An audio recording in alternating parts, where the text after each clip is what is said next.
-23 ta mis o'ng tomoniga necha mol temir qo'shilganda tarozi pallasi tenglashadi. Demak, tarozi chizsak,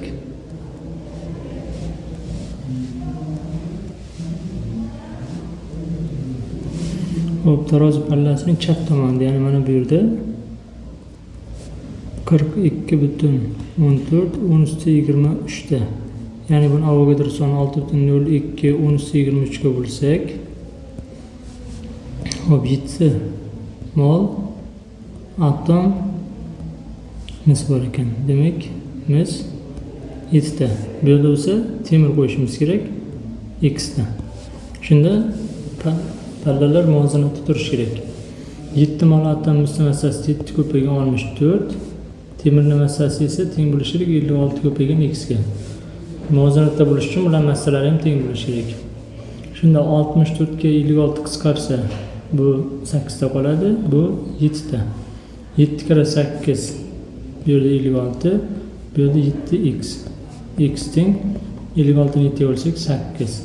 Demak, o'ng tomonga palla tenglash uchun 8 mol atom temir qo'yish kerak ekan. Demak, to'g'ri javob B. Xo'p, ikkinchi masala. Xlorid kislota eritmasiga kalsiy karbonat qo'shilganda eritma massasi 5,6 gramga ortgan. Qo'shilgan kalsiy karbonat massasini aniqlang. Demak, eritmachida idishda xlorid kislota eritmasi. Bunga kalsiy karbonat qo'shildi. O'rtada reaksiya ketadi. Xlorid kislota qo'shilgan kalsiy karbonat, kalsiy xlorid plus karbonat angidrid plus suv. Demak, bu yerda kislotaga 100x gram xlorid kislota kalsiy karbonat qo'shilgan, 44x gram karbonat angidrid chiqib ketgan. Mana bu gaz chiqib ketadi. Shunda umumiy massa ortishi 5,6 gram bo'lishi kerak.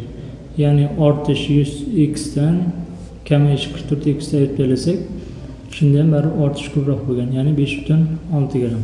100 dan 44 ayirsak 56x teng 5,6 x teng 0,1 mol. Demak, kalsiy karbonat qo'shilgan. Demak, 100 da x ga 0,1 ga ko'paytirsak 10 gram kalsiy karbonat qo'shilgan ekan. Demak, to'g'ri javob A.